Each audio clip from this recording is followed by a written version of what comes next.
Welcome to our deep dive into one of the most dramatic and pivotal periods in medieval history, the Crusades.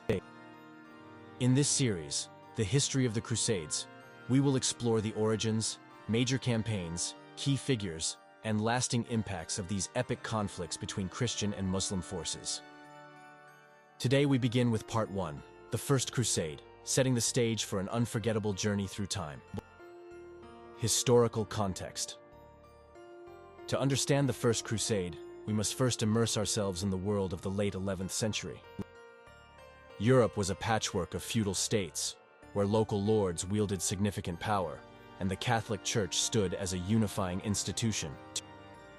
The Byzantine Empire, once a dominant force in the eastern Mediterranean, was under constant threat from the Seljuk Turks, who had conquered large swaths of territory, including Jerusalem. This loss of the Holy Land, sacred to Christians, Jews, and Muslims alike, was a significant blow to Christendom. The call to arms, the catalyst for the First Crusade, was the plea for help from Byzantine Emperor Alexios Komnenos. Facing relentless pressure from the Seljuk Turks, Alexios sought military assistance from the West. In response, Pope Urban II saw an opportunity to unite the fractious European nobility under a common cause: the liberation of Jerusalem and the defense of the Byzantine Empire. At the Council of Clermont in 1095, Pope Urban II delivered a stirring sermon that called for a holy war against the Muslim forces. He promised spiritual rewards for those who took up the cross, framing the crusade as a pilgrimage with the ultimate goal of reclaiming Jerusalem. His words resonated deeply with the audience, sparking an unprecedented mobilization of knights, nobles, and commoners.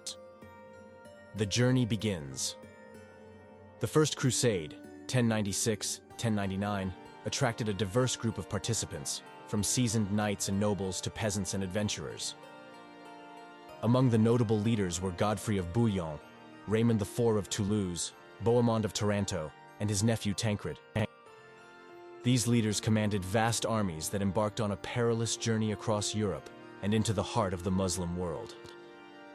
The journey to the Holy Land was fraught with challenges.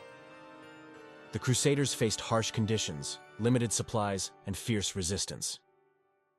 The People's Crusade, an early wave of untrained and poorly equipped pilgrims led by Peter the Hermit, met with disaster when they were annihilated by the Seljuk Turks. This grim start underscored the difficulties ahead for the main Crusader armies. Key battles and sieges. The First Crusade was marked by several pivotal battles and sieges. One of the earliest and most significant was the Siege of Nicaea in 1097.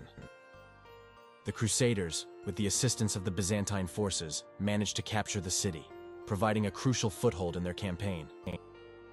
Following their victory at Nicaea, the Crusaders faced a grueling march through Anatolia. The Battle of Dorylaeum in July 1097 tested their resolve, but their determination and strategic prowess led to a decisive victory against the Seljuk forces. This triumph boosted their morale and solidified their unity. The Siege of Antioch in 1098 was another critical moment in the First Crusade. Antioch was a heavily fortified city, and the Crusaders endured months of starvation and hardship. Their fortunes changed when Bohemond managed to secure a secret entry into the city, leading to its capture. However, the Crusaders soon found themselves besieged by a massive Muslim army led by Kerboga of Mosul.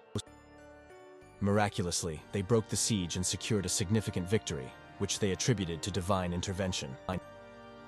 The capture of Jerusalem. The ultimate goal of the First Crusade was the capture of Jerusalem. In June 1099, the Crusaders finally reached the Holy City. The siege of Jerusalem was brutal and intense, lasting several weeks. On July 15, 1099, the Crusaders breached the city's walls and unleashed a massacre on the Muslim and Jewish inhabitants. The streets of Jerusalem ran red with blood as the Crusaders secured their victory. The capture of Jerusalem was seen as a divine miracle and solidified the First Crusade's place in history. Godfrey of Bouillon was elected as the ruler of Jerusalem, refusing the title of king and instead opting for Advocate of the Holy Sepulchre. The aftermath. Following the success of the First Crusade, the Crusaders established several states in the Holy Land, including the Kingdom of Jerusalem, the County of Edessa, the Principality of Antioch, and the County of Tripoli. These Crusader states served as Christian outposts in the Muslim-dominated region, but they were constantly under threat from surrounding Muslim forces. The First Crusade had far-reaching consequences. It not only reshaped the political and religious landscape of the Middle East, but also had profound effects on Europe.